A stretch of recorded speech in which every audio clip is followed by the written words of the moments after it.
Good afternoon. Can you all hear me clearly? Yes. That's great. My children have said they've always heard me clearly. That usually means I shout. A great pleasure to be here. I always enjoy coming back to my homeland, although I consider myself a POMOZ, which is a hybrid these days. But it's really lovely to come back and have a chance to be amongst, you know, a culture that I'm very familiar with, and also to have the pleasure to speak here. And I do thank the organisers, Anthony and the crew, for a wonderful effort with this. I think they've done an amazing job, and I would certainly like to thank them for that. Unfortunately, the last time I was due to speak here was when Graham Birdsall sadly died just a week before the conference, and I think he set up an amazing tradition, and I have got a wonderful feeling that Anthony and his crew are going to do a similar thing, and I hope that you'll always support them, because I think, you know, I know what it's like to set up something like this, and I think they've done an incredible job with that, so I would like to thank them for that. Thank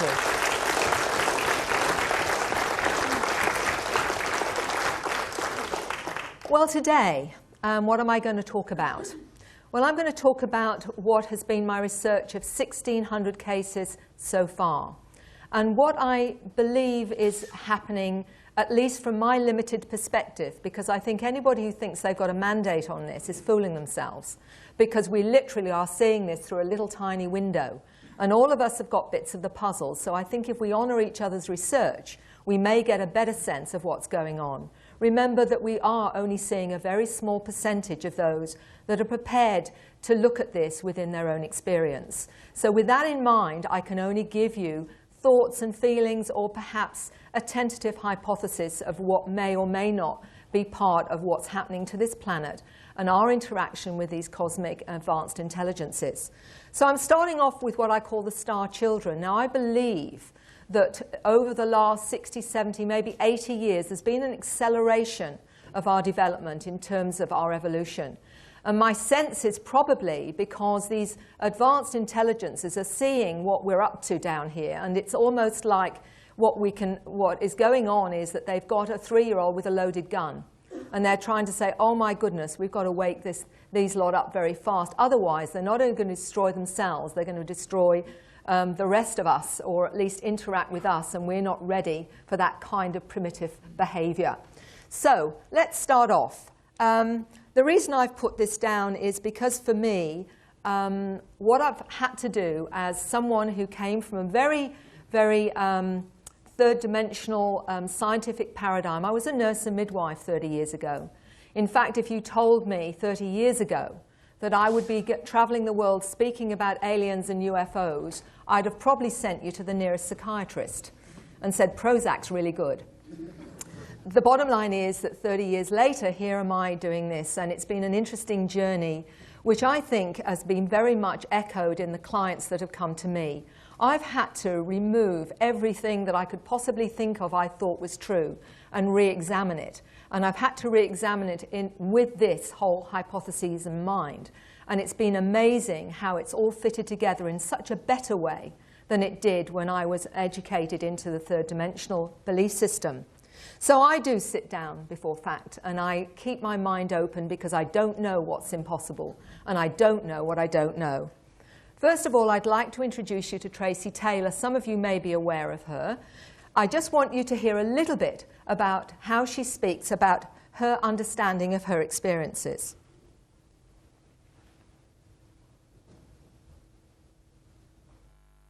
My name is Tracy Taylor, and I'd like to share with you some of my experiences and some of the drawings that I have been doing that have come from my experiences with extraterrestrials.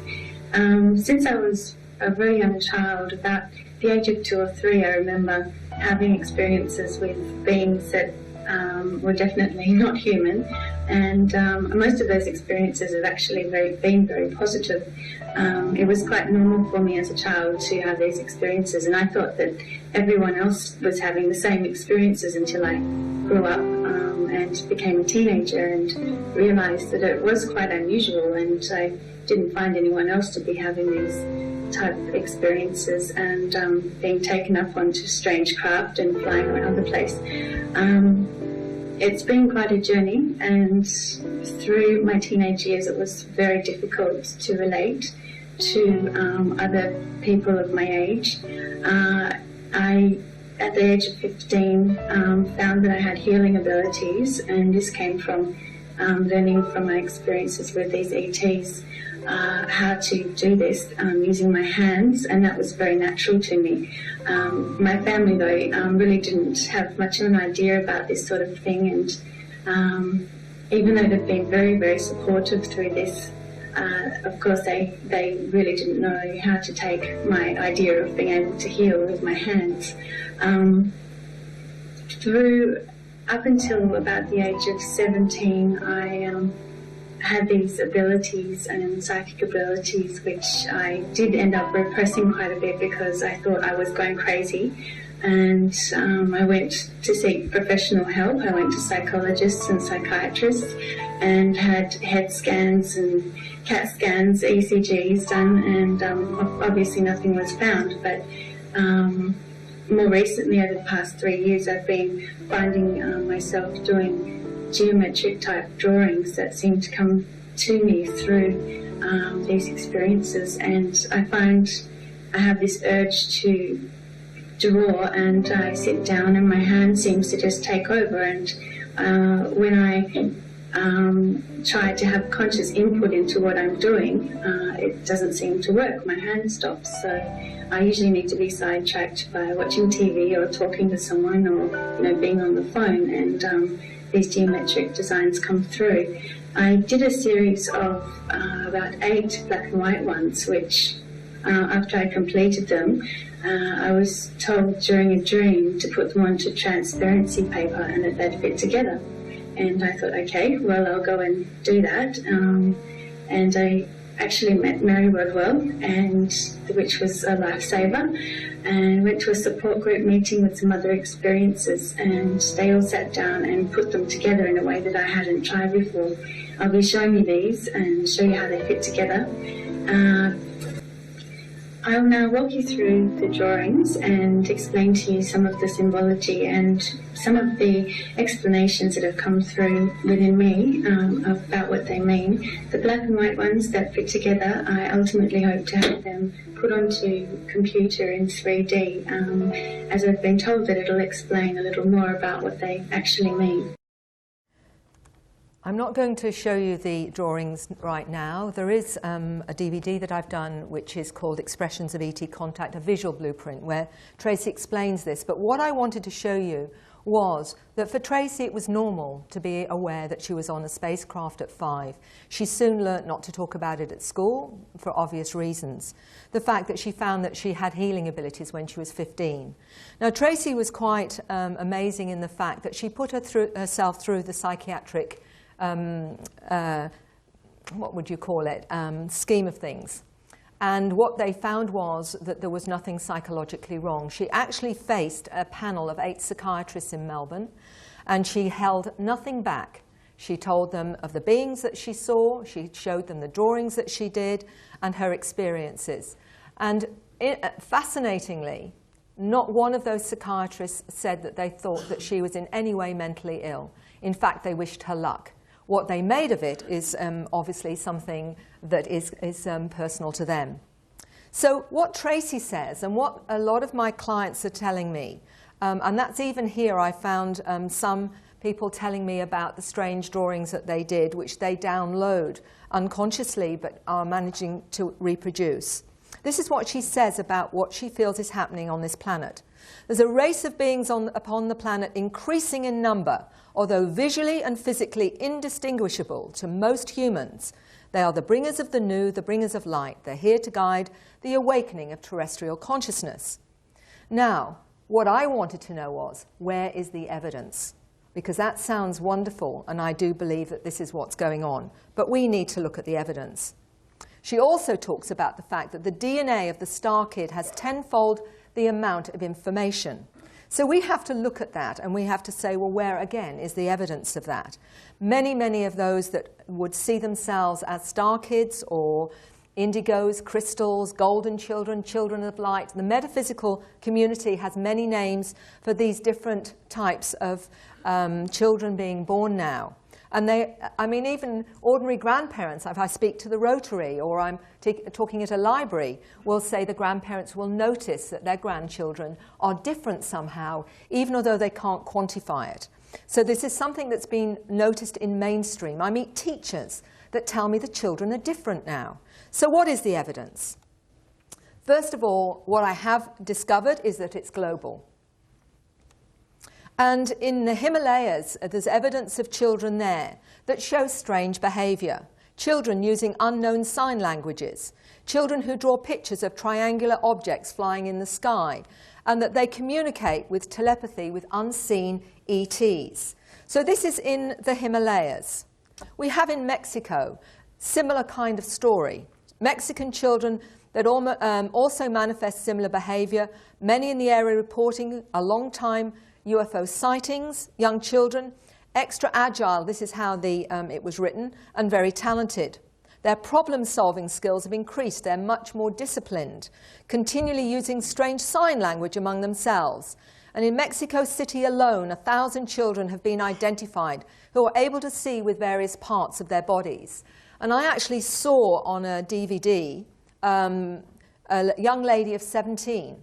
And not only could she, when she was blindfolded, actually describe with her hand, scanning the photograph, what was on the photograph, but when they put a newspaper under her feet, she could read the headlines through her shoes.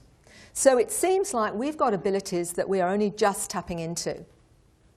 What's fascinating also in China, there's been discovered that are a lot of children in China with similar abilities.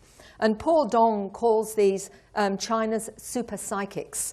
And they are also showing amazing psychic and intuitive abilities.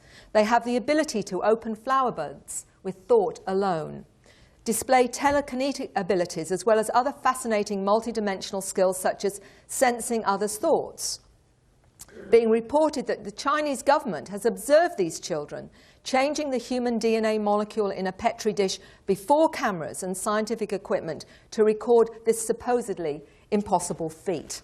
There are many, many other things that they actually have been able to identify, and these children are now being fostered and being encouraged throughout China.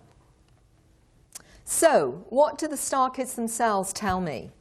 That not only do they have memories of being on spacecraft and being educated, they often have past life memories, including ones where they are not human. Information they have not consciously learned seems to be downloaded in many different ways, and I'm going to talk about the downloads in a minute. They have a sense of purpose, a sense of mission.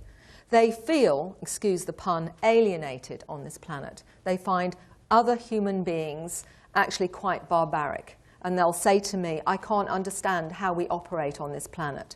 It seems really, really primitive. And they are very intelligent and intuitively creative. So what other evidence do we have that we are changing as a species? Dr. Atwater talks about the extreme jump in intelligence between 24 to 26 points, and now concerns non-verbal intelligence, the ability to know and intuit information in the area of genius, once ranked scores between 134 and 136, a preponderance of today's youth test between 150 and 160, many over 184. No precedent explains this. And if you are interested in the prophecies, in fact, Edgar Cayce, maybe well known to a number of you, actually talked about something called the fifth root race that would manifest on this planet around the year 2000. So I'm looking at it from a number of levels to see if we can actually qualify this material. Dr. Roger Lear may be well known to some of you. He wrote the book, The Aliens and the Scalpel. He's taken out at least 15 implants from different individuals now, which has been fully recorded. And the information on these implants on double blind shows anomalies that cannot be explained. For example, there is no rejection by the body of these implants. They're highly magnetized, and there are many other components to these implants that cannot be explained. What he also has done, which a lot of people don't know about, is looked at the evidence for these star children. And he gave me one of his many, many statistics here, and this is just one to demonstrate a little bit more how we may have evidence that we are now changing as a species. The age of gait, saying simple words, repeating simple sentences, complex sentences, developmental changes in children between 1947 in America and 1987 alone. And if you look at the statistics, the increase in 1987 from 1947 on some levels is as much as 83% acceleration. We've got 60, 66% and what have you if you look to the right of the table here. And what Dr. Lear is talking about is really quite fascinating. He's actually saying that he believes this is not due to better prenatal care, that he believes it's part of a very active interaction with alien acceleration of our evolution through alien intervention in our bodies and minds. So Tracy Taylor. Many of these children born these days have memories intact from their previous existence on board craft as extraterrestrials. They're kept on track by continuing their interaction with their cosmic family while they're in human form. Now, I'm going to talk about that a little bit more and what people have not only conscious memory of, and this is very, very important, that 80% of this is conscious memory. A lot of people think the only way we get this information is through hypnosis, and this is conscious memory. We get a lot more detail through hypnosis, although I will actually quote Dr. John Mack, which some of you may be interested and know of, who was the professor of psychiatry at Harvard University, who wrote the book Abduction and Passport to the Cosmos. And in it he said, actually, he believes that the information through hypnosis is far more accurate than conscious memory. And his reasoning for that is that the subconscious does not edit the information that our conscious mind edits. So we are more likely to get the truth, believe it or not, through regression hypnosis than we do through conscious memory, which goes contrary to many other people's information on that. And I find that fascinating, and I actually agree with him. Okay, so this is a 5-year-old statement that the mother came to me about not only her own experiences, but her 5-year-old son. And he said one day to her, "I don't mind going through the walls, and I learn more on the ships than I do at school." This is a 5-year-old child, and I'm going to tell you some stories about the children, because I believe the children are really giving us a very accurate understanding of their experiences, because they don't watch talk shows. These are how they understand them. And this is an experience of a young man who drew this, Mr. Finch, who actually, this was his experience, the balls of light and the ET coming through the wall. And this is what this 5-year-old continued to say. They only come at night. They float, not walk, and become invisible. And there are blue ones too, like the ones I've seen in my mind's eye. We're still talking about a 5-year-old child here. And this is quite fascinating because, again, this isn't what they see on TV with the Teletubbies, although I'm going to go to that in a minute. This is a very interesting account by a social worker's daughter.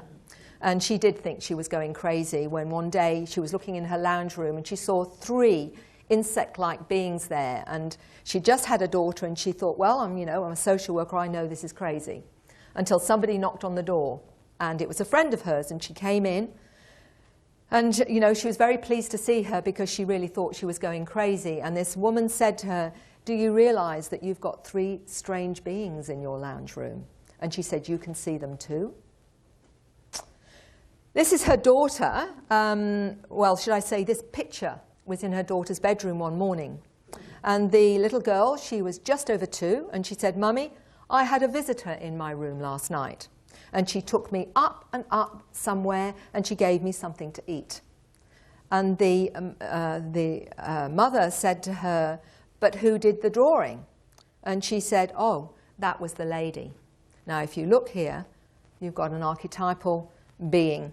Now, that's quite interesting, and the paranormal side to this can be very confronting to a lot of people, because obviously her daughter only did scribble drawings. So how it got there is quite fascinating. And I'm going to talk about how I believe these advanced intelligences are trying to wake us up.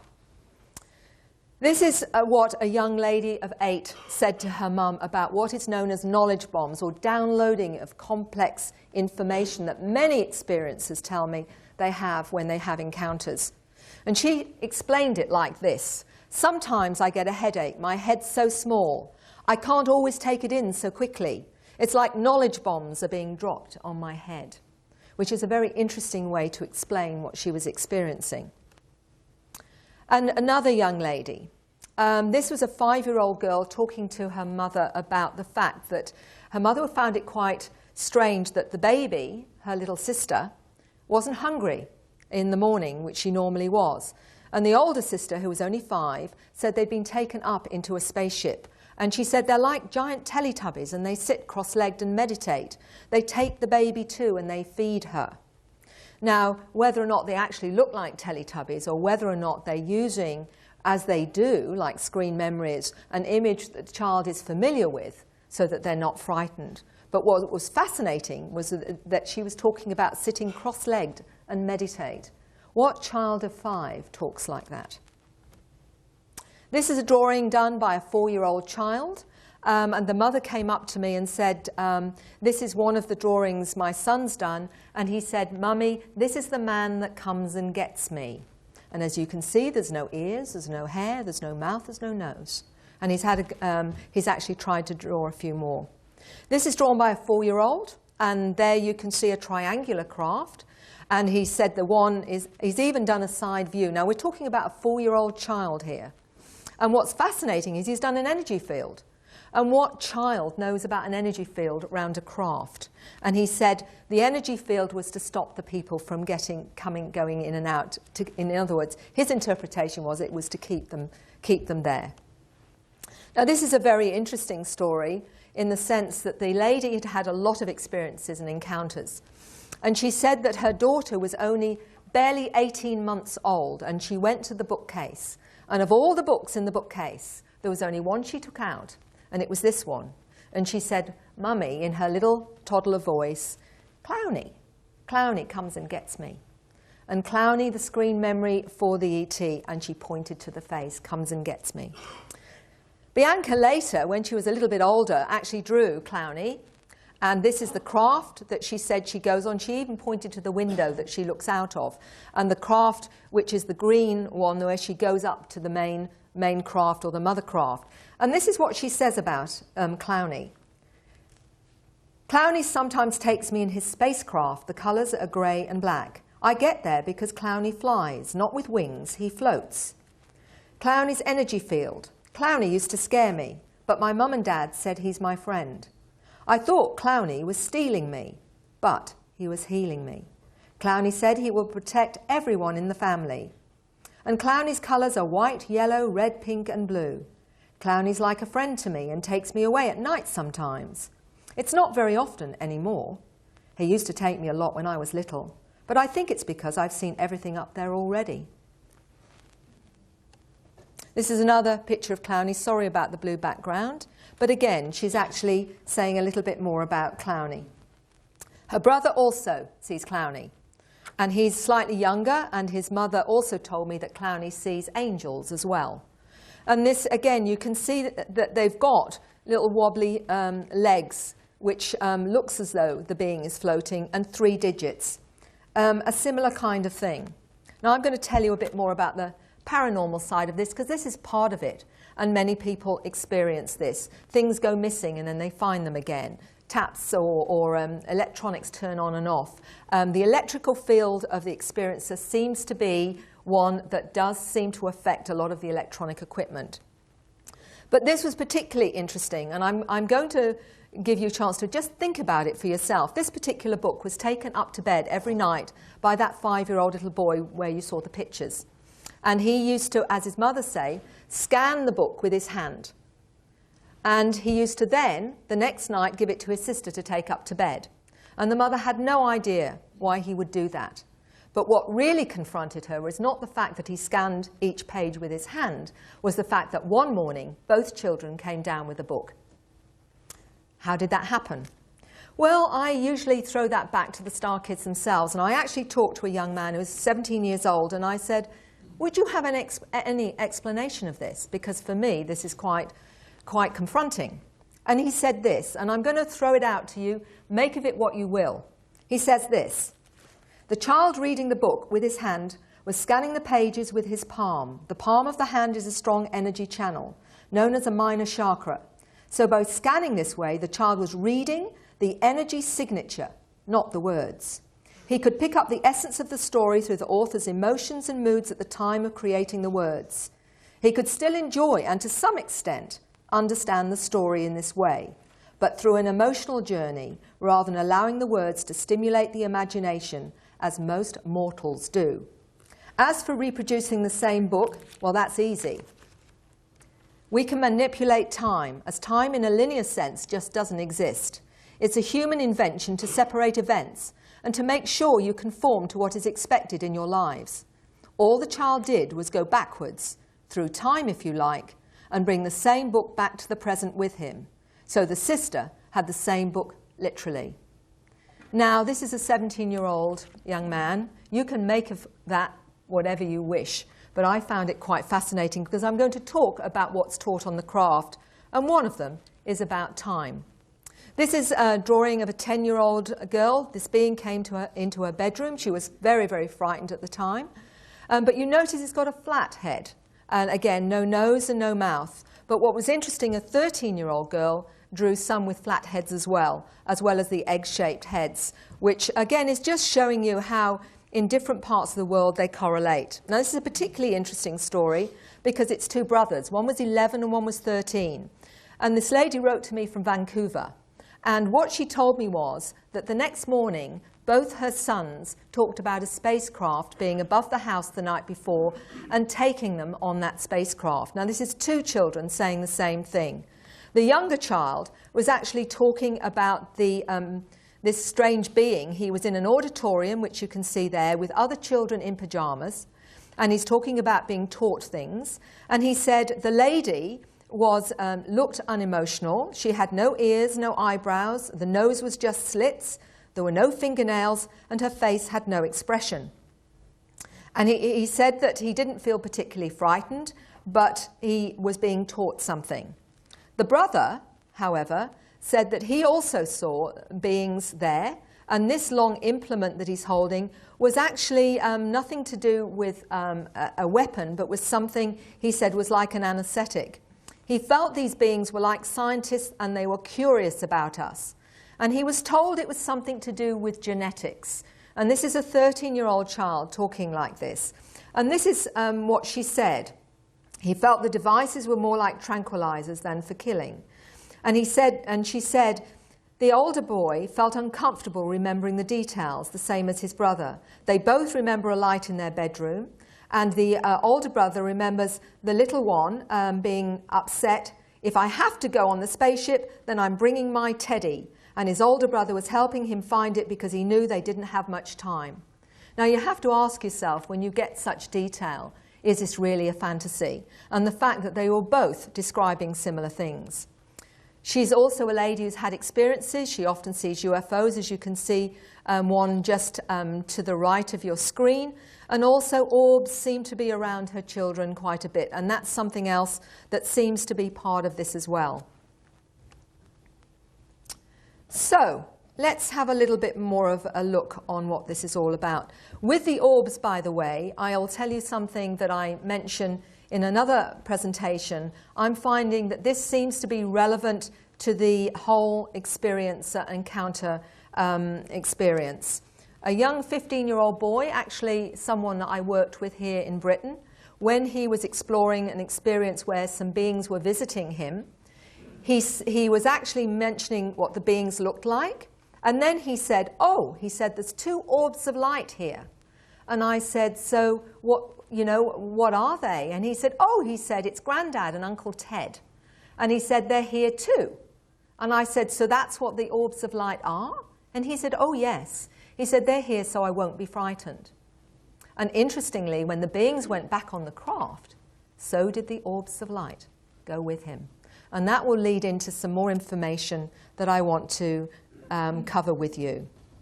So what she's saying, Tracy is saying here, is that What's happening at the moment is something that will bring about a global awakening. It's happening already with the children born without programs. Now, one of the things that I understand through my research is our third dimensional paradigm is very limiting to us if we are to ever expand and grow in a multidimensional way. So what is happening is, I believe there are programs on this planet now that are in a way helping us to make that shift. And I'm going to probably create a bit of controversy here by saying that it's quite possible such things as ADHD, autism and Asperger's may be part of those programs. And the reason I'm saying that is that all those different, and we call them a dysfunction at the moment, seem to be able to be more multidimensionally aware. They're able to see a greater reality, and many of them have encounters, and many of them also, you know, apart from seeing angelic beings, see these other beings. Now, there's a gentleman, Neil Gold, in Hong Kong, and Neil Gold's just written his own story, and in his manuscript he calls it Close Encounters of the ADHD Kind. And he has always said that he's experienced a greater reality through his so-called dysfunction, ADHD. So it is something that I am looking at. I'm not saying I'm right. I'm just saying it's something that intrigues me because, interestingly, the ADHD child really struggles with our whole paradigm in the sense that they struggle with even learning what we normally have to learn at school. They seem to be operating at a faster pace. But I'll go into that a little bit more if I have time. So the cosmic human, what do we know from the experiences themselves? They're highly intelligent, they perceive other realities, they see unusual beings and or strange orbs of light, they all have a sense of mission, they manifest healing abilities, and they have an urge, at least some of them, to write in strange symbols, strange artwork, or come out with a variety of really unusual languages, which they say feels more comfortable to them than their own native tongue. And they have a wonderful sense of euphoria when they speak them. And this has been quite fascinating to me, because if someone wants evidence that this is a reality, this is not something you manifest after a hallucination or a fantasy. This is a real, tangible way that people change after their experiences. Dr. Boylan talks about the star child of both human and extraterrestrial origin.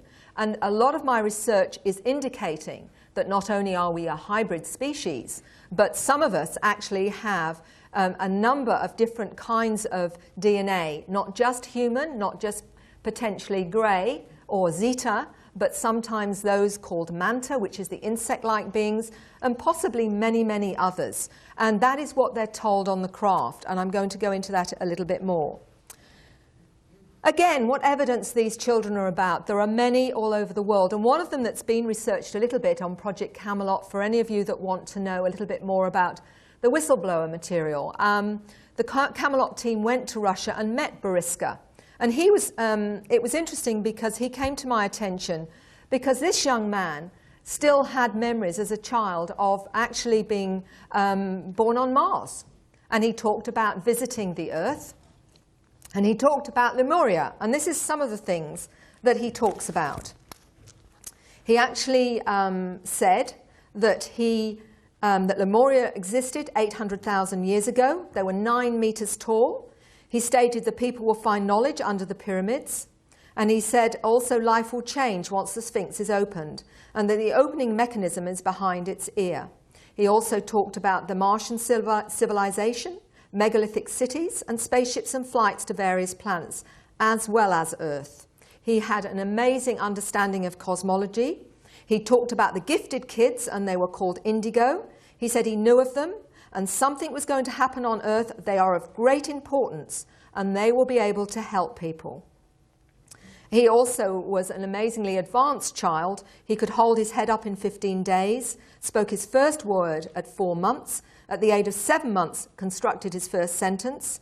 He had exceptional memory and not only talked about Mars, but planetary systems and distant civilizations, which is absolutely fascinating. And 2 little anecdotes I will tell you is a 5-year-old child in Australia. His mother was talking about the pyramids, and he got very angry with her when she said that slaves pulled all the stones and built them to make the pyramids. And he said, "No, Mummy," he says, "you've got it all wrong. You don't know, because I was there." And he said they changed the density structure of objects large and small, and they levitated the stones into place. And they placed a crystal on the top to communicate with other worlds. And there's information in the Sphinx, but they haven't found it yet. We're talking of a 5-year-old child saying that. 5. And then I went to Adelaide about a year and a half later hearing this, and I met a lady there in her 70s.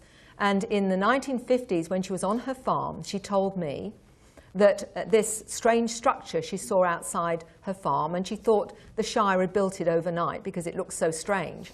She stood underneath and immediately found herself in a spacecraft with blonde-haired beings with blue eyes. And from that time onwards, they actually spoke and taught her many, many things. And she'd never spoken about this ever in her life before until she came to this conference in Adelaide. And she said, "Mary, they told me about the pyramids." Now, she hadn't heard my presentation. And she said, "You know," she said, "they levitated those stones into place." She said, "And it wasn't who they thought, we think it was." And she said, "And they placed a giant crystal on the top, which communicated with other worlds." And I'm just thinking, hold on a minute, there's a bit of deja vu here. And then, so I actually showed her what this little boy had said. And she said, "But what about the spaceship?" And I said, "What spaceship?" She said, "The spaceship under the pyramids." I have no idea if she's right, but isn't it interesting? Dolores Cannon does a lot of similar work to me. She's written many, many different books, 14 in total now. And she gets, through her regressions, a lot of information that confirms what I'm finding in my regressions. And this is all to do with expanded DNA. And I think we have to look at every avenue of information to see if we can qualify it in whatever way we can. And this is what she's found in some different people. I'm giving you about 3 different bits of information from different clients that she had. One of them said this: "DNA has been expanded to 12. We will have lighter bodies, eat less, more liquids, and have difficulty processing heavy, dense foods. There'll be immunity to disease and increased mental powers." Another one: "Tens of thousands of people are affected. It's when humankind reaches critical mass. The 100th monkey syndrome will become a reality, and this higher consciousness will affect others on the planet." Then another one: "There's been upgradings done. The human brain's upgraded too. The genetics are changing. There's more capacity. It's different wiring. It's different configuration." And another client: "Several have," she said, "have unexpectedly gone to somewhere else into a past life, and it's not Earth. Some of them are emotionally considering it home. And often it's a hostile environment. It's hard to explain," she said, "why they would have such a powerful and emotional connection to a desolate alien planet instead of their Earth home. Even though they don't know where home is, they have this longing to go home." And I bet there's some people in this room that know exactly what I'm talking about. I call these people star children, and I have discovered them all over the world. Now, Dolores Cannon is very well known. She's gone to so many different countries and has her books translated in 28 languages now. So, and worked for 40 years gathering this information. Many, many letters I get, and this is just one example. "I'm in my 40s. I started walking at 8 months, talked in sentences by 10 months, knew how to read at 2 years old. No one taught me. I attended school at night. I had friends who walked through walls, became invisible, and we spoke telepathically. I desperately wanted to go home." Now, a young man who's now in his 30s told me many things he could do as a child. And what he says about his experiences now is this: "Remembering what I did before is like remembering a dream. It does not mean it's not real. It means that the mechanical thought processes lie outside my now normal conscious thinking. It lies on the outer ridges of the mind. You just have to find the edges and go further." And this is what he told me. I'm picking out a number that you might find interesting. He said, "I could take hard-boiled eggs from boiling water with my bare hands." There's a young man in the UK, that Anne Andrews' son, who told me he could do exactly the same thing, Jason. I had a lady when I was speaking in Western Australia in her 60s, when I was talking to a group there, came up to me silently afterwards and said, "You know, Mary, I could do that." She's in her 60s now. I could turn out streetlights with my mind. I would have telepathic conversations with my sister until she told me to stop being lazy and start talking. This is so common. This is so common. The parents that have said to me how freaky it is that their child picks up on their thoughts. And one lady said to me, you know, I would be thinking, oh, I'll give him baked beans for lunch. And before I say anything, he'll say, "Yes, baked beans will be fine, Mum." It can be very confronting. And I'll tell you, those that are teachers here, watch out, because a lot of these star kids can read your minds. And I remember a 13-year-old girl telling me, and she said, "It's really awkward, Mary," she said, "because I know what my teacher's thinking. And what she's thinking and what she's saying are two different things. And sometimes what she's thinking isn't very nice." So watch your thoughts. Traits of a star child. And I'm going very quickly here because I'm trying to give you a big overview here. They seem to, it appears that they may well have superior mental and analytical capabilities. They have a direct connection to higher awareness, extreme sensitivity to thought and emotion, enhanced DNA, photographic memories, fast motor neuron responses. They know how to manipulate time and space, which is taught on the craft, and I'm going to talk a bit about that in a minute. And they are very good at non-verbal communication. And I'm going to go and give you some evidence, because you're probably thinking, oh, well, this sounds all very wonderful, but where's the evidence? But first of all, I want to, for those of you that are having experiences, and I am not in any way denying how difficult this is and how traumatic many have, the trauma that many have initially when they realize that they're being visited. And I'm in no way minimizing that. But what I will say is that often the fear is the fear of not knowing, or the fear of something that may have happened, and what you think happened may not have happened in quite the way that you believe it has happened. And it is part of this process. And I would like to just say that down the track, a little bit about why I think that's going on. But Tracy Taylor, who I've mentioned before, and you've heard a little bit from her, this is how she actually talks about this. And I think it's very, very important for you to hear what she has to say. She says, "As far as my own contact experiences, I became very compassionate towards ET beings, as there's so much that humans can learn and benefit from interacting with them. I was fearful of my experiences only when I realized that I seemed to be the only one having them. I didn't know what was going on or why, but there's always been an equal exchange. I helped them achieve their genetic goals, and in return, my healing and psychic ability, plus my understanding of life on Earth and so on, has been enhanced. They also protect me when I ask them to. Basically, at the start, I misunderstood the Greys. The knowing ET part of me initially made a decision to assist them, and the understanding of this can be overshadowed by fear, which stems from our limited human perceptions and reactions to those experiences." So we're now going to go into what I call the secret school. Now, Whitley Strieber, all of you will be familiar with, I suspect, in this room, who wrote Communion and many others, Transformation, of his own experiences. And one of the books he wrote that he really had a difficult time with was the book called The Secret School, where he recalled ultimately being taken as a young child at night to a certain place in where he used to live as a little American boy, and being taught things. Now, there was a lot of problems with researchers about this because it all sounded a little bit too beyond. Oh, it's going to start. I'm going to stop that, sorry, before I get there. Now, Whitley Strieber, before I get to this, he wrote about his secret school experiences as he recalled them. And he said, I'd certainly been there at midnights in my childhood. And he talked about what he was being taught. Now, this is a 9-year-old child we're talking about here. And he said this, remembering the journey outside of time, he said there were 9 lessons. And remembering the journey outside of time was another step. I recall that the school had a definite structure, and there had been 9 lessons each summer that I attended. The 9 lessons involved the manipulation of time, because learning how to use time as a tool is the key to reaching higher consciousness and a real relationship with the beings.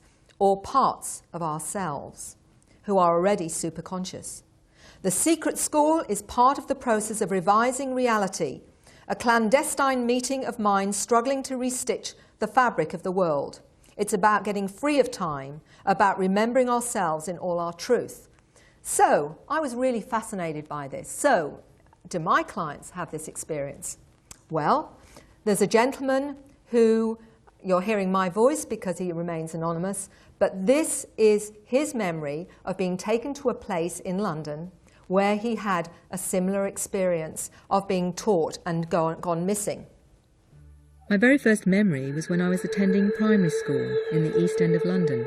I remember it was in daylight hours after school finished, in the long summer evenings and weekends. I would get this impulse to play with special friends and go to a special spot at the back of the school. I went back to this spot later and knew exactly where it was, and when I saw it again it was uncanny. It was obviously something about this spot. When I went there were other children, but not those I went to school with. I have missing time from that period, for whatever happened was screened out. We'd all meet at this spot and go off somewhere. There was no fear, but an incredible sense of adventure. And then I'd find myself back at home. I can remember Mum wondering where I was and becoming quite concerned. I'd basically gone missing. But I had no sense of anxiety at all. It was like, what's the problem, Mum? I'm here. As I got older, in my 7th or 8th year, I had clear memories of silhouette beings coming into my room at night. Even the shape of the being's head, it's weird. And when the film E.T. came out, it was like, oh my God, I've seen that shaped head before. It was bizarre. Dwarf-like creatures, small silhouettes, and there was no fear. But having said that, as a child, I could never sleep with the light off, and definitely being afraid of passageways and elevators terrified me. And that was the same for Father Christmas. He terrified me. If we were in Oxford Street in London at Christmas time, Father Christmas was everywhere and it was so embarrassing. I would know when they were coming. I'd be laying down in bed and basically see little heads playfully pop up to play games with my feet. I used to lay my feet flat and they would duck under the bed, and this was all the while my parents were in the kitchen having a cup of cocoa. The closest they'd get to me is halfway along the bed and I would be out of it and fall asleep. Or maybe they knocked me out. That's one experience he had with going to the secret school. Hold on. Okay, so this is what Whitley Strieber has said, and I've just mentioned it to you. He had identical kinds of experiences where he would, at night he would be taken. I have met many, many others that have said the same thing. Now let me explain what someone else said to me in Queensland, in fact. And this is what he wrote to me. This is a gentleman who also had recall of his secret school experiences. Your website came as a revelation to me. I had never before heard or read about anyone else having had alien classes as a child, as I have had. This has been both a blessing and a curse all my life. I am now 37. I remember having been given physics classes at the age of 3 or 4 in a classroom of children of similar age to me. I remember the details well and have an avid interest in physics since then, though I'm not mathematically inclined, so have not known what to do with the information, and there's a lot of it. I used to feel I was just crazy and did a year of physics science, amazing myself and my teacher and other students, many engineers and physicists, with the fact I could just answer any question. I had never studied and in fact dropped out of school because I was so frustrated. So, what's the veracity of the material that they're taught? Is it credible? This lady here, Chris Hale, got in touch with me, and she has a BA Majors in Comparative Philosophy and Social Anthropology, a graduate diploma in education, and is currently undertaking a Master's in Educational Studies in the UWA, that's the University of Western Australia. Chris has got a cat with her, and behind her are some of the information she got from the light beings. I refer you back to the narrative I sent you on the light people, as to how I was taught multidimensional, non-linear methods of thinking. This is possible human to human and does happen, but of course the light people have far more expansive knowledge bank. I have had quite a deal of interest in it by people in the field of consciousness and learning, to whom I have sent this piece. This is some of the material that she downloaded through a succession of dreams from the light beings, and I'll give you some more information. The 2 progressive sheets were done quite consciously with great flashes of insight. There are about 10 or so dreams, and I'm just thinking of John Searle a little bit here, during the period which directly overcame any problems that I had that I could not solve when I was awake. Most of the dreams entailed visual representation, one in particular. I was led by a light person who took me to a black hole to observe, with commentary, thought transfer from the light entity, the separation and potential restructuring of space-time instantaneously. She's got here finest viscosity of time in a constant smashing of the same due to infinite gravity, and how the potentiality of new universes exist in the core of a black hole. So, being someone who was able to do this, she actually got in touch with two very highly regarded professors. One was Professor Paul Davies, the Chair of Physics at Adelaide University, and Professor Brian Josephson of Cambridge University. And I'm only giving you a very brief overview of what they said. This is maths we will not see for hundreds of years due to the adimensional nature of the spin and lack of fixed parameters. But it actually went into a lot more detail with that. And as I don't really understand what I'm reading, I'll leave that one to you. But what was fascinating for me was, okay, so Tracy and many others say they did physics when they were a child. I wonder how much of it they actually understand or know in terms of physics today.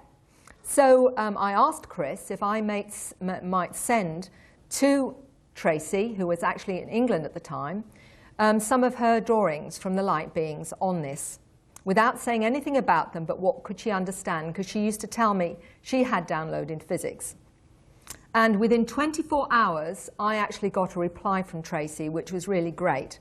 And this is what she said in an overview. I looked at Chris's drawings briefly, but it seems that they're related to the understandings of beyond light travel, and also the connections between the inner world and macrocosm and microcosm, and how they're interrelated.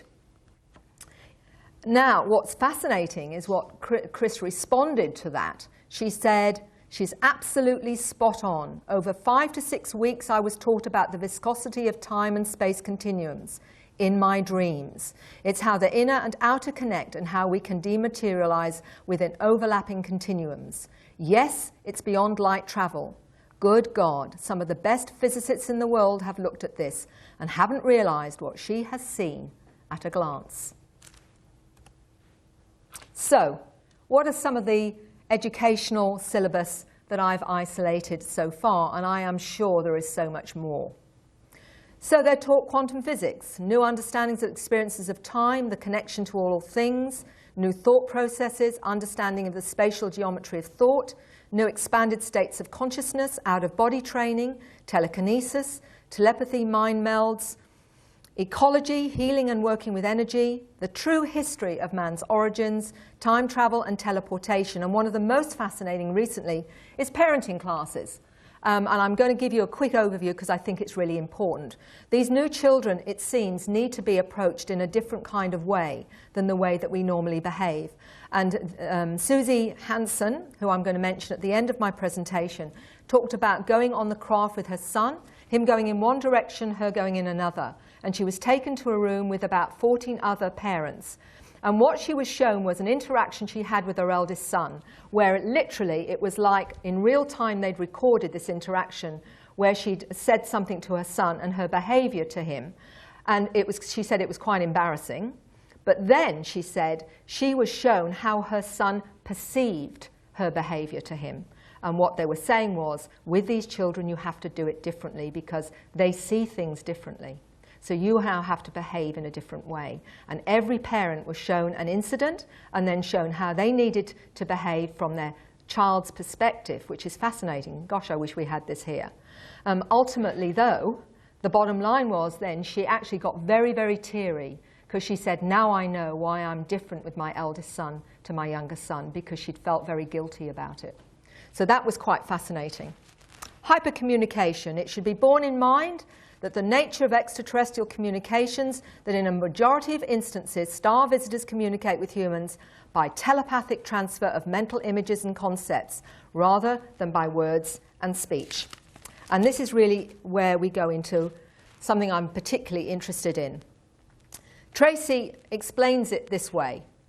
Everything's made up of the same matter, resonating at different harmonics. So the ETs are able to communicate with us, directing thought on subatomic levels, and so activate the subconscious.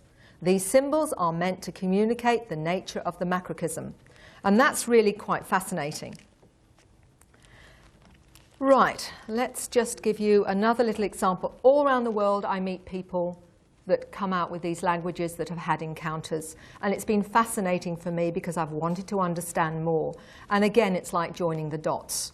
Dana Redfield is an author of 5 books. 2 of them were about her encounters. Sadly, she's not with us anymore. But Dana I communicated with a number of times. She lived in America. 2 of her books, Summoned and The Human ET Link, were about her experiences.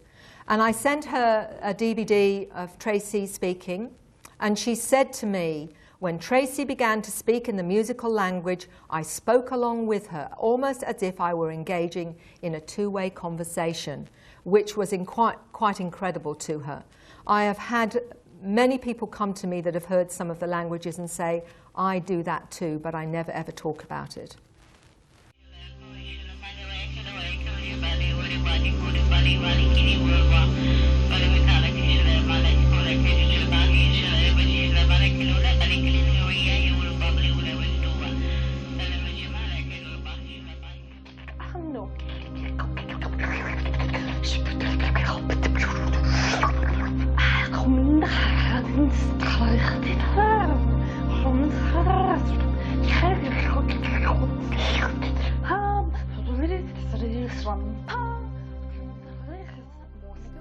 Como este chroma pele, shonti asena erhano, kranti afele koma, entame asena chroma, telia fonti asen. Nico rigatsko relakatian go barketia. Mugo harake nukor tigriat kitia gol otkia akulagma. Tigriat tikariat ho shnikaria. Iski et karakiti. Magar leginiko. Many different drawings and artwork. I've got a great deal more than this, in fact files of it, where they download it without any conscious thought, and it seems not in trance, but they have an amazing feeling of connection to it. So let's see what Tracy again says about this. The language is a more accurate representation of an individual soul vibration. It means that the language comes directly from the essence of the universal mind or God, which ultimately links all of existence together. The spoken sounds of a particular language tend to bypass much of the linear, logical aspects of consciousness. Therefore, there's no input from the conscious mind. The language has no structure and is therefore not related to the past in any way. Therefore, in its purest form, before it becomes vocal, it bypasses linear space-time. Which is quite interesting, isn't it? The language is a creation of the soul in a way that directly connects with the soul of another unconsciously. There is no framework, as the interpretation of the sound vibration is instantaneous and cannot be accurately interpreted into English or any other language spoken at this time. It's teaching us to communicate with our soul and the souls of others. This is one of the steps from words to telepathic communication. These languages, blocks of information comes through, and to translate it into our tongue would take quite some time. Often you would need to fill a whole house with encyclopedias to actually translate a message that may be relayed in this tongue in a few seconds. A sample that is close in vibration to ours is this one. Yommeratus embrakithendra, wali aven ojindra.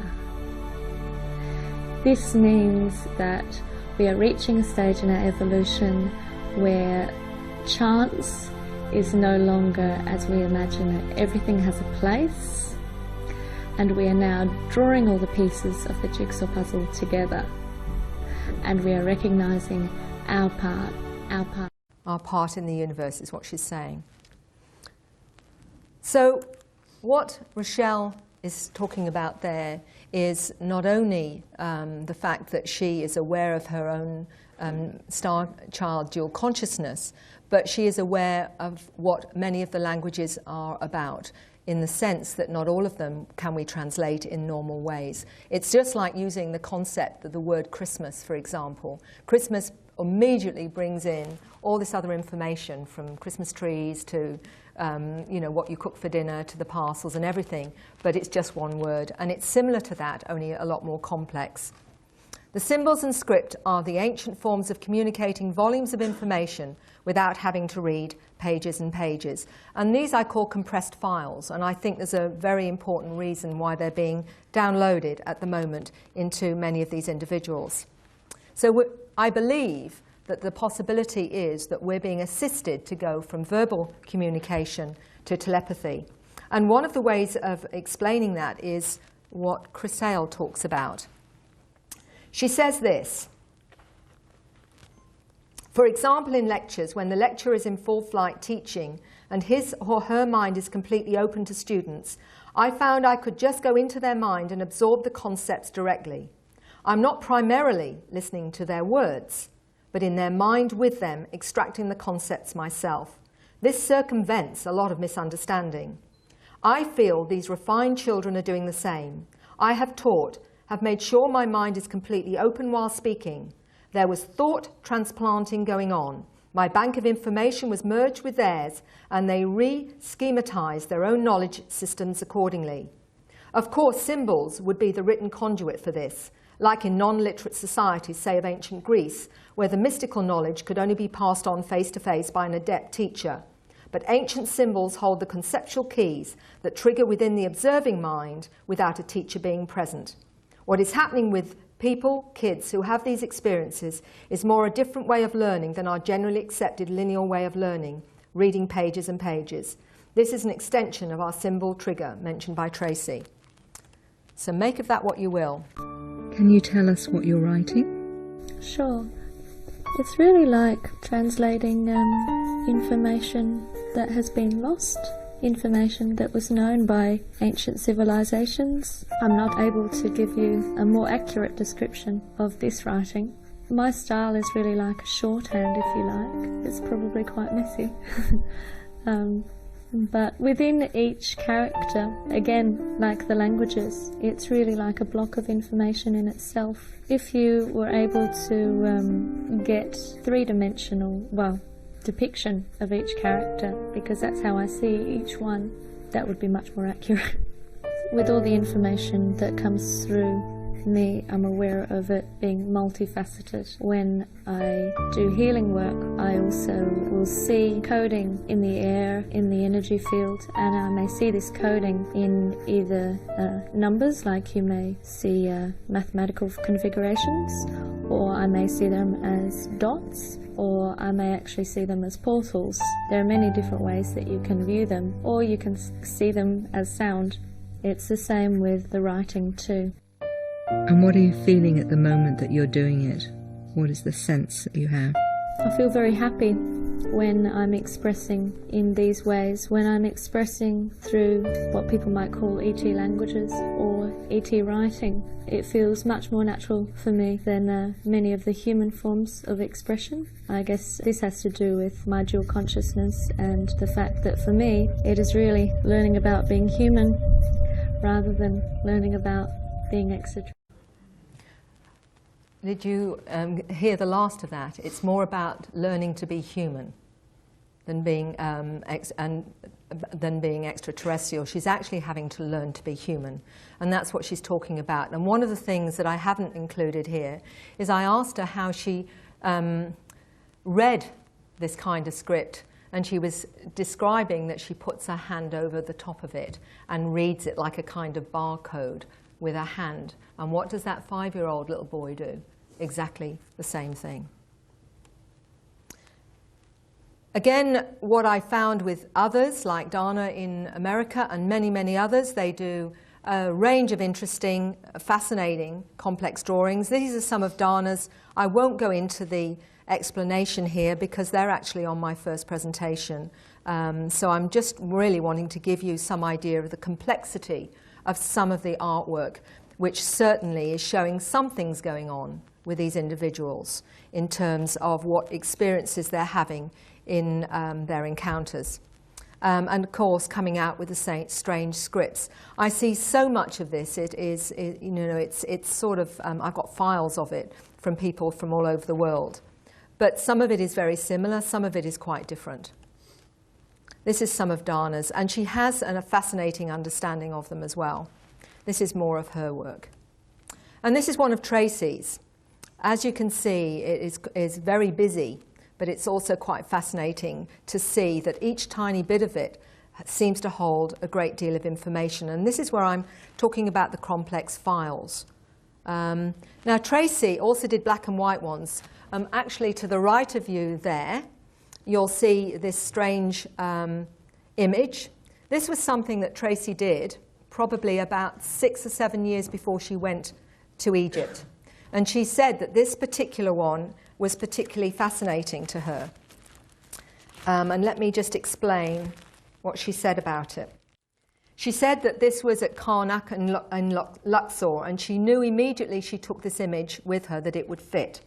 And she was not only talking about the pyramids being conscious energetic amplifiers and focusing power source, she also said, I knew that this would fit from a distance. I knew it would fit because I had a strong feeling to take it with me. And then she said, the reason that she had drawn that particular image was this. Horus came to me in a dream. I was in an underground cavern or cave. He was showing me some Egyptian hieroglyphs on the wall. This one was carved into the wall with his snake's tongue. And then he grew in size, and I was above the ground looking at this symbol with hills and sunrise in the background. It's a sacred symbol from ancient times to help us awaken and remember who we are, which I found quite fascinating. These are some more of her drawings of how she understands the pyramids and other ancient sacred sites. So I'm now going to show you what seems to happen very much. Hi, my name is Rochelle D'Elia. I've been consciously aware of my extraterrestrial contact now for 8 years, but I've been having contact my whole life. My experiences with extraterrestrials have been quite varied. I have gone through a process now over the past 8 years, and I've come through a lot of the traumatic aspect. And now my experiences have brought me many rewards, particularly in the way of healing abilities, and I myself have changed in a positive way through them. I have a lot of help with healing work. I speak in many different ET languages, and I also write in alien script. These abilities all come quite naturally to me.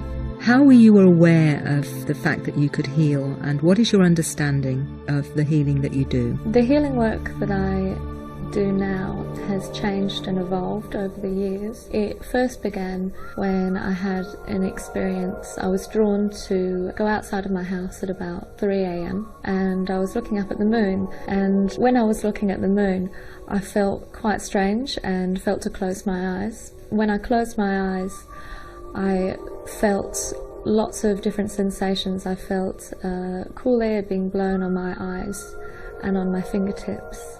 I had pin-pricking sensations all over my face. I had the sensation of wind circling my head, and I could feel it clipping my nose as it went past. I also had sound waves that were going into my ear from a great distance, and these repeated over and over. I had tingling sensations all around my head as well. This process went on for some time, and when it stopped I felt I could open my eyes again, and I felt quite heavy in my body, as if there was someone else in my body. I was then drawn to go inside and lie down on my bed, and when I lay down on my bed I actually started to perform some sort of surgery on myself. I'd never done this before. I'd never had any experience of healing work either done on myself or performing it on others before. So I had my hands away from my body, and the healing involved minute movements of my fingertips. I was using my fingers, or they felt as though they were pulling what you imagine to be puppet strings. That's what it felt like. And I would have a series of consecutive movements, and I could feel the work going right through and penetrating through my organs. I would then hold my fingers sort of locking a position in place, and then I would use a series of very specific movements of the muscles in my eyes, which would then unlock or release this pressure. I had to actually move my body into different positions to access all the parts of my body. As the years went by, the healing work that I was doing actually changed, so I was using my whole hand instead of just my fingers. I wasn't actually using my eyes as much consciously, and then later on I started using toning. I was intuitively guided to use toning, and then later language came through. After the languages came through, then I started using a combination of toning and language, and songs came through. I can best explain these as being songs that are used for the soul to recognise. Souls may remember these songs from other planets, other lifetimes, and they help the individual to feel comfortable for the particular healing work to take place. Really, they're used as you might use a lullaby to help a baby go to sleep. It helps them to relax. Or a chant is used to switch off the mind and help one to go into an altered state.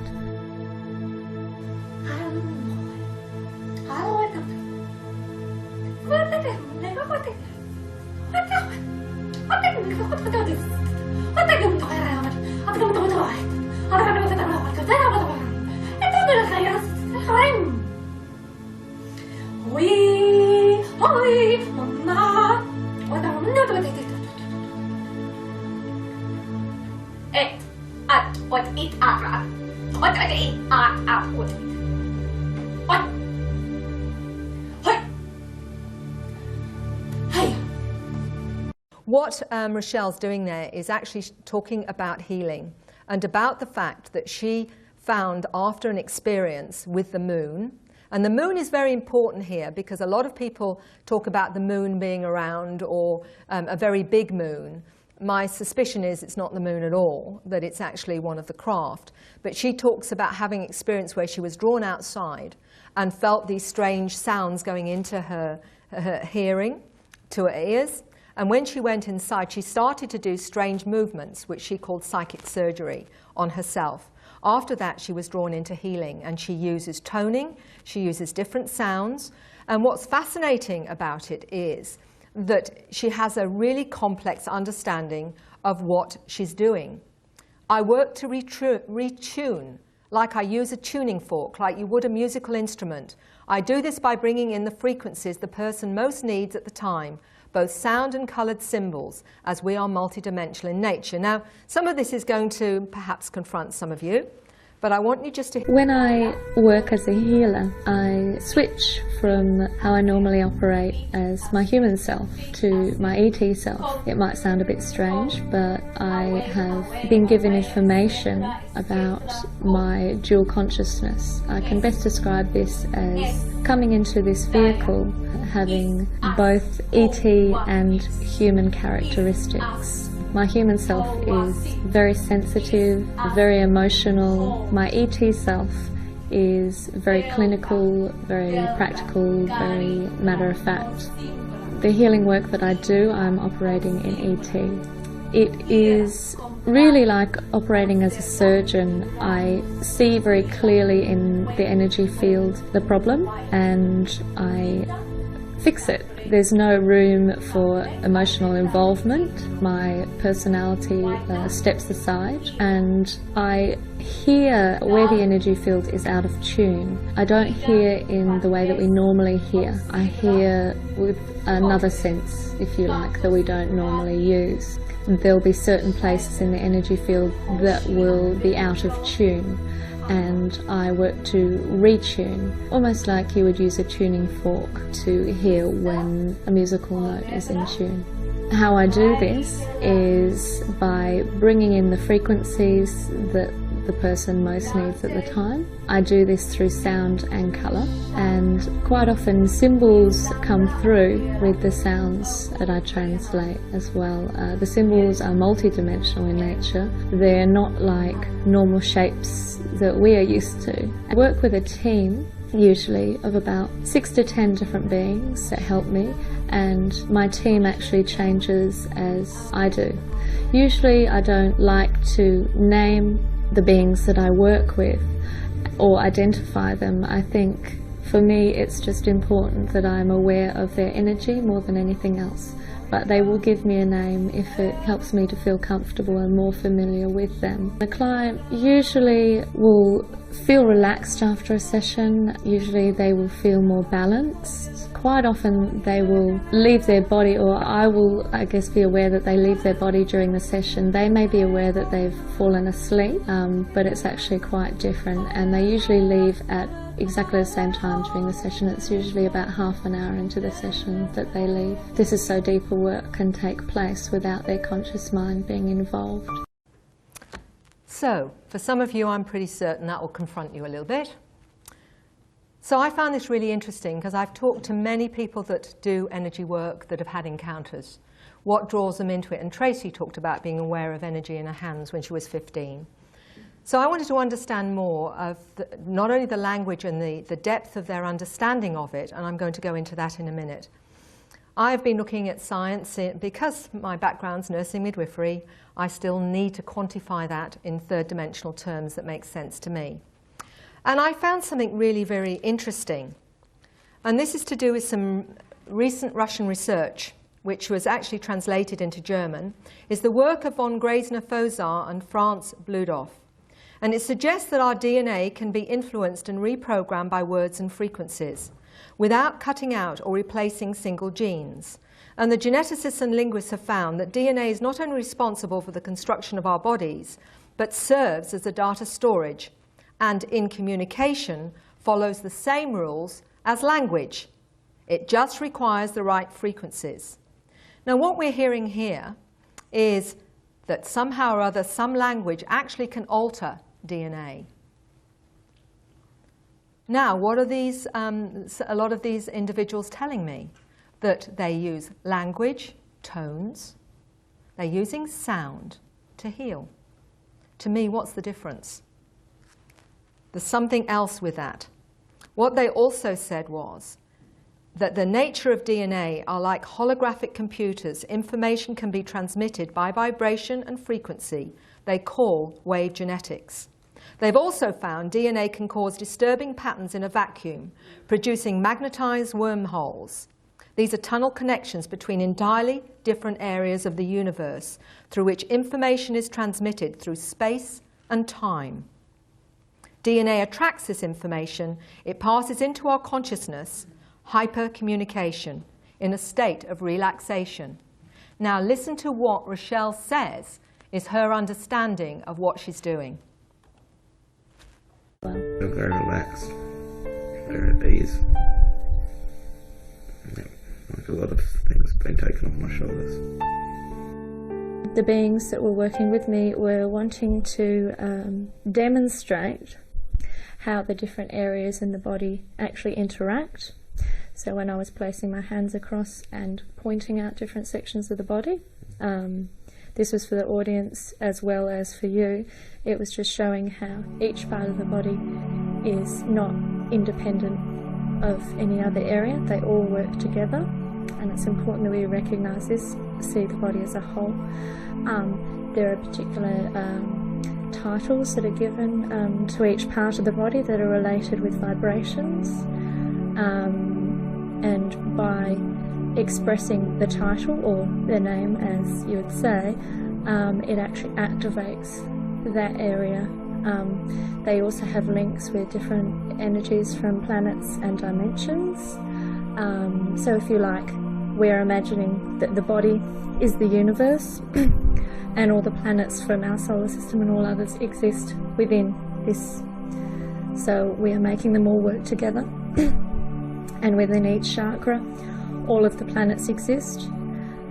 So we are just activating the appropriate planets for this particular vessel at this time. Others will be activated at other times, but they all exist within each chakra.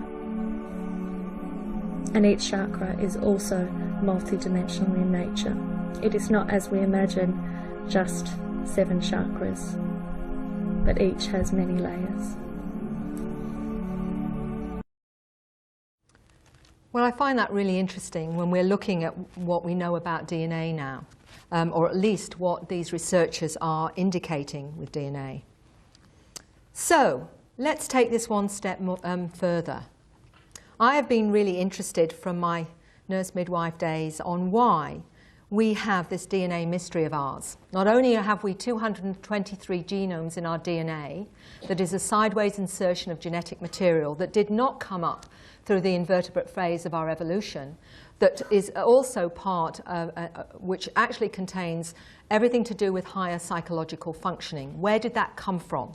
That in itself is a mystery that many people are exploring. But what I was also interested in is some of the latest research in terms of a DNA mystery, in terms of our junk DNA. What is being said is that, first of all, we only use 1/5 of our brain. Why is that? We have 3 billion base pair genomes in the genetic code, but only 60 million are active. Why? This information they carry is never read. We only exist on 3% of our DNA. A group of researchers working on the Human Genome Project made an astonishing discovery.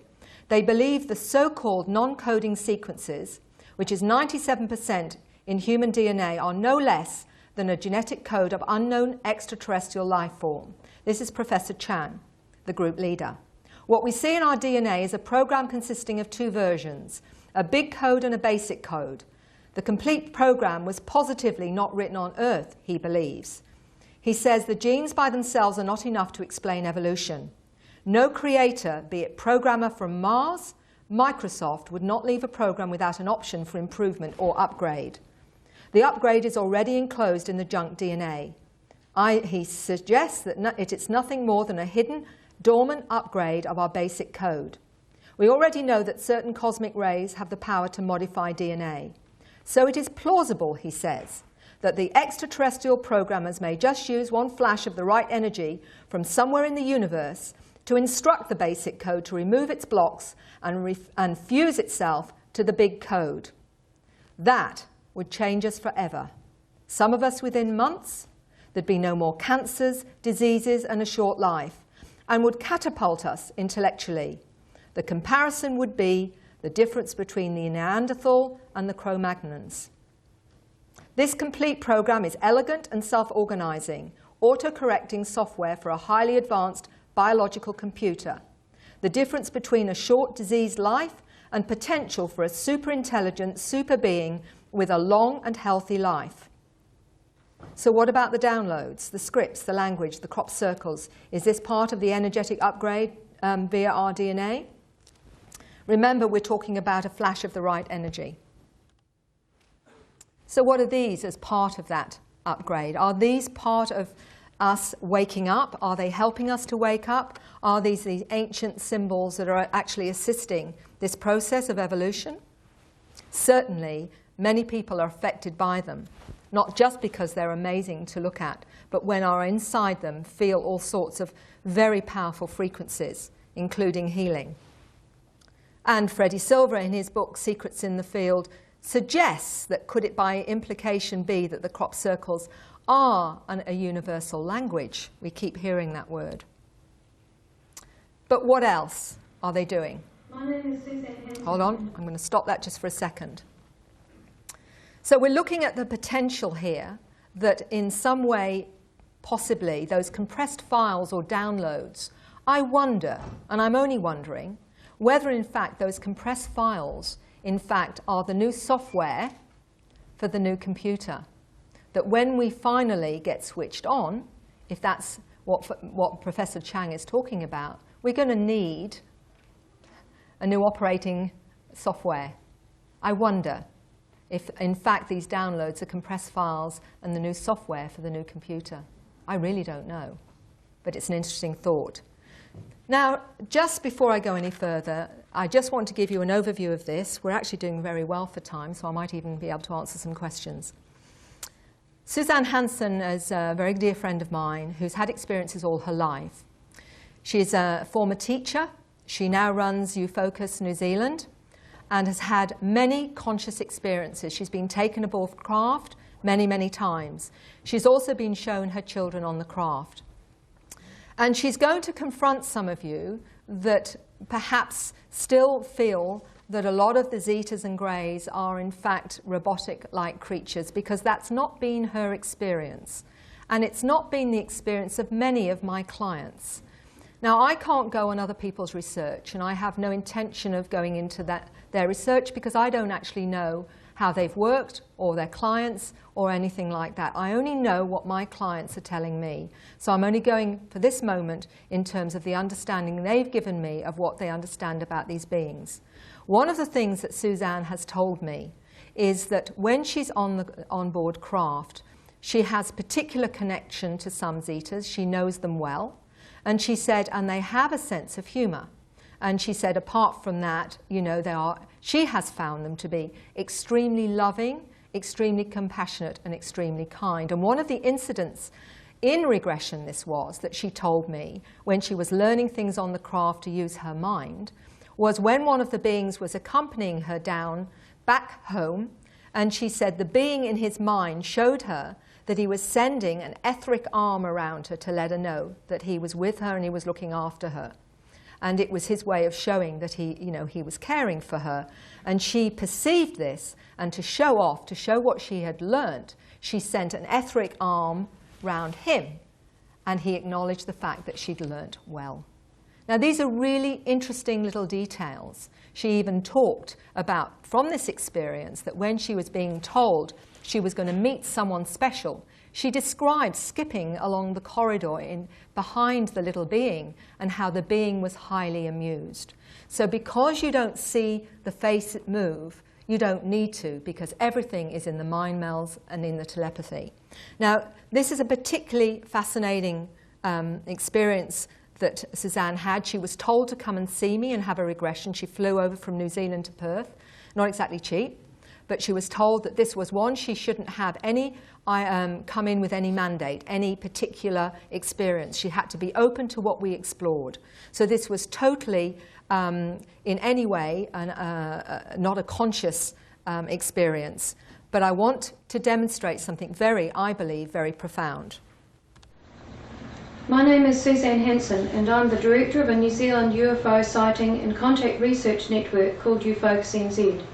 I have experienced contact with extraterrestrial species since early childhood.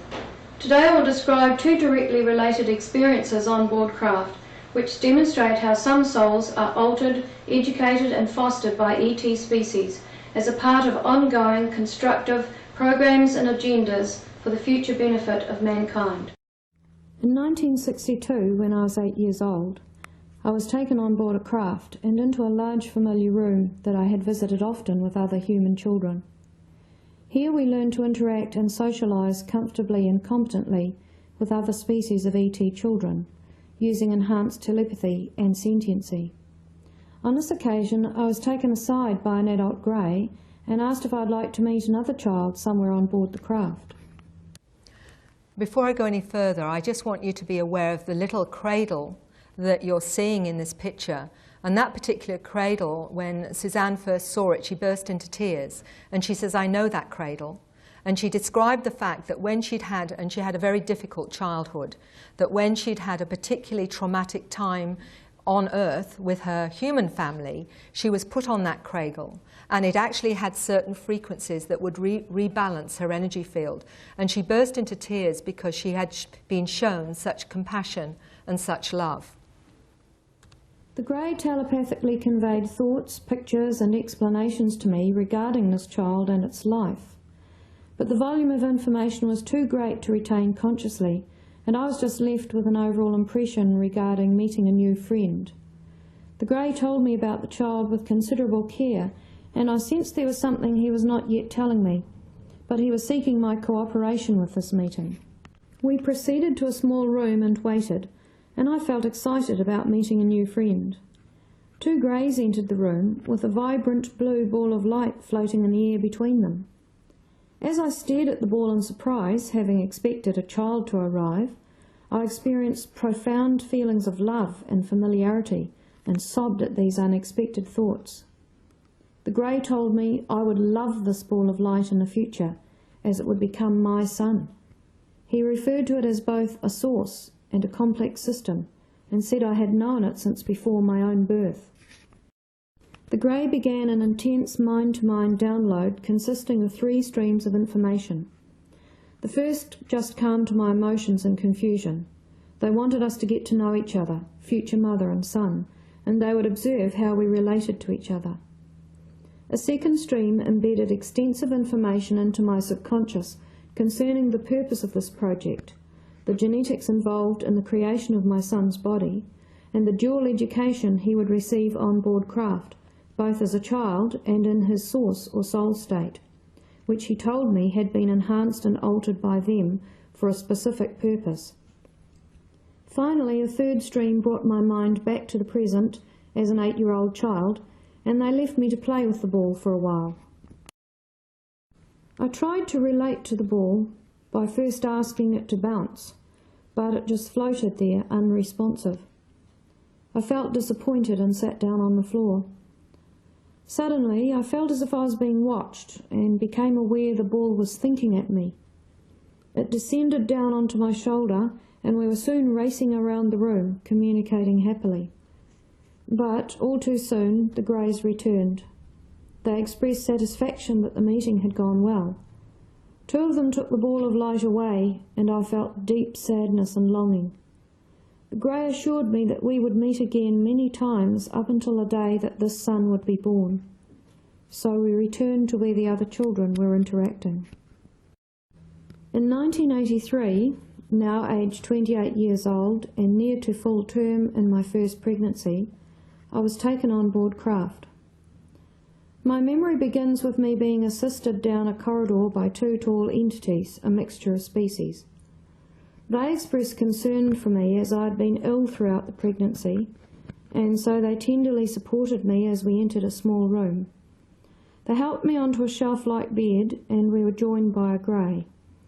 He explained that they were bringing someone to merge with me, and I was not to be concerned as everything would be fine. Holding his hand over my forehead, he told me he first needed to retrieve some memories from my subconscious mind, which had been embedded there in childhood. Immediately, my mind was filled with images, emotions, and memories of past meetings associated with a ball of blue light, and I became really tearful as I realised it was the soul of my child soon to be born. As he calmed my emotions, a group of ET children came into the room, bringing with them the now familiar soul or ball of energy. He stated these young entities had grown up on board craft with this soul, and they would play an integral part in supporting him in his life. There was a real air of excitement as the process of merging began. The Grey slowed my metabolism right down to prepare my body for the intense energy of the soul, necessary to prevent shock to my body. During the hypnotic regression with Mary, my voice became really slow and almost indistinguishable at this point, and my body felt cold and numb. Slowly the soul entered my body and the body of my child-to-be. I felt infused with light and weightlessness as the Grey slowly brought my metabolism back to normal again. He stated my son would be born late, which he was, and that he would be accompanied through his life by watchers, a terminology to describe a protective system they would provide for him.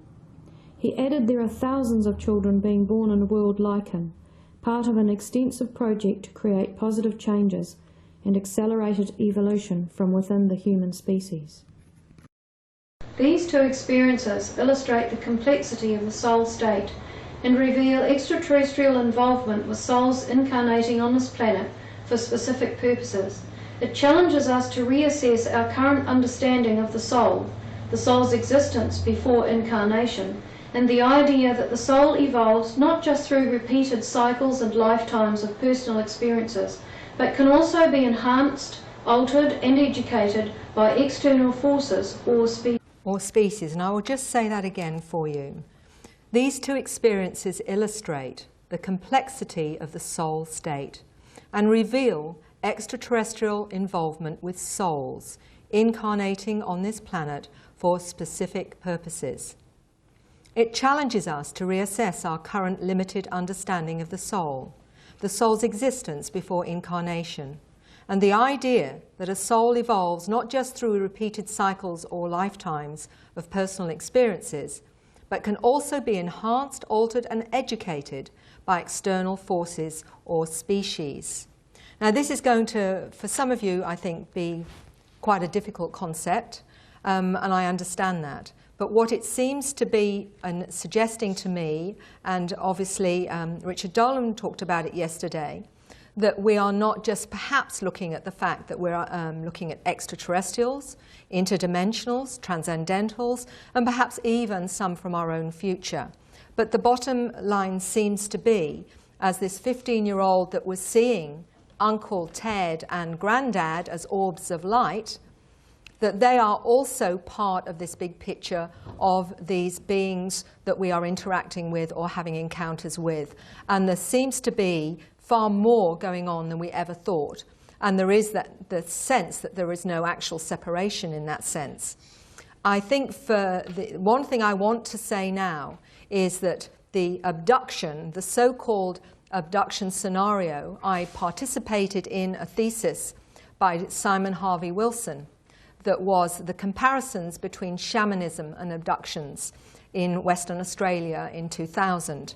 And what Simon discovered was the parallels were quite fascinating in terms of transformation, healing, etc., etc. And my sense is that what we're seeing is a modern-day shamanic experience where we are being challenged to transcend our fears, to be prepared for our multidimensional nature. And this is all part of that challenge. Are we going to go beyond our limited fears to actually accept and be prepared for working in through not only dimensions but beyond that? And this is what our new body perhaps is, and our new hard drive and our downloading is preparing us for. So it's actually challenging us from many, many levels. And some obviously don't need that kind of experience, because I'm seeing a broad range now of experiences from the 20 to 30% of the abduction or so-called abduction experience, in the sense that I will say so-called because for many of my clients, when I've taken them into hypnosis and I have asked their subconscious, have they on any level, consented to this part of their human experience? And not one of them yet has said to me, no. Most of them will tell me it was before they came here. And some of them have actually said, asked that question in that space themselves, and then described themselves as a ball of light. And some of them have also said that they were non-human before they came here. They were extraterrestrial, and they have undertaken to come to this planet to assist this planet to evolve. Now, it's not for me to judge that understanding or that experience. If this is what that individual, and I will say to them, does this make sense to you? Does it resonate? And every time they will say yes. But one of the things that was quite fascinating with one of the young ladies who was aware of her dual consciousness, she said to me, yes, I did, but she said the extraterrestrial part of me was cool with it. But she said the human part of me didn't realize it was going to be so hard, which is fair comment. But what I'm saying is this is only from their understanding with their subconscious. It's not for me to judge or assimilate or even try and in any way put any of my own thoughts and feelings with this. What I'm trying to do with my work is to give a person the understanding that makes sense to them in terms of understanding their own experience and reality. And the bottom line is that what I find is no matter how strange, weird it may be, even to being shown one of their parents not being human, which is pretty confronting for most people, and one of those was actually a policeman, by the way, Gary, it was quite challenging.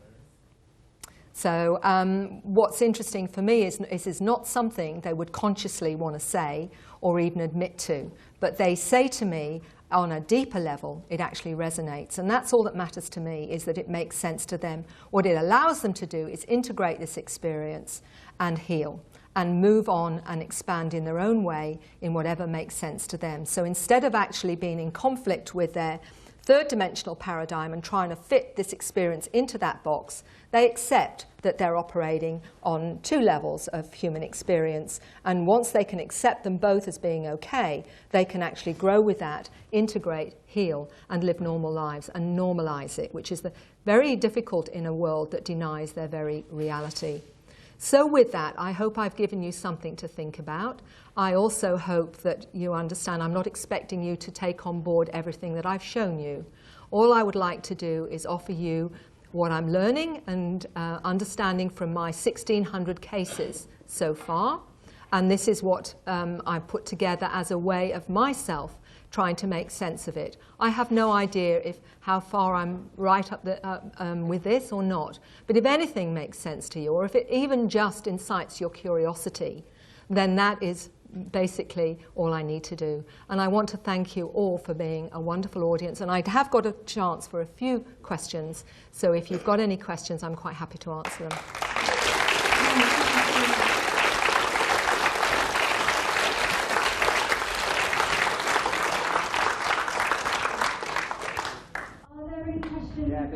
For Mary, is it okay if you guys come down and get on the DVD?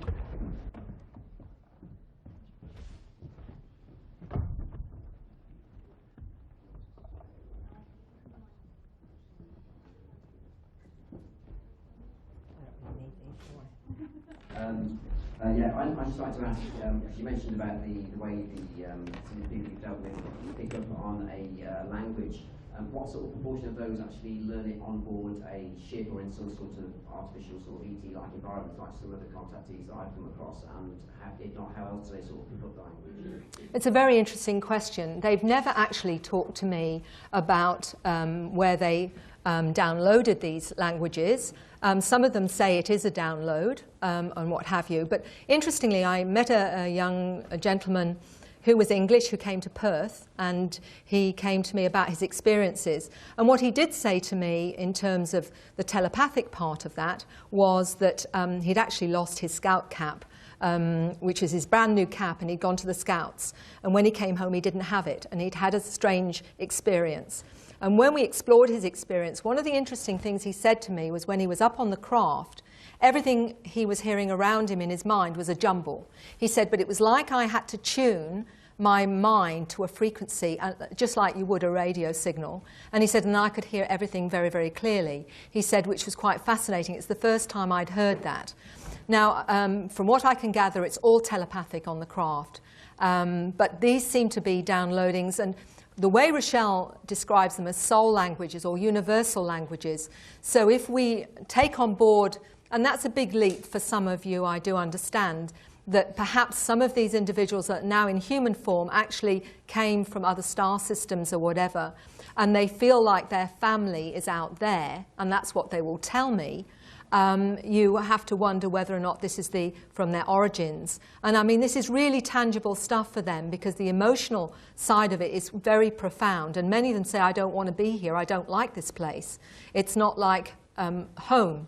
And to give you an example of what a 5-year-old actually said about her understanding, she said to her parents, now this is terribly confronting to parents. She was 5 when she said this to her mother. She said, you're not my real parents. My parents are in space. And her mother, thankfully, had been aware of her own experiences and so was able to sort of honor what her daughter was saying. So she said to her daughter, well, if that's so, she said, I don't really look like this, her 5-year-old daughter said. And her mother said, well, what do you look like then? Could you draw it? And she said, no, because you'd be frightened.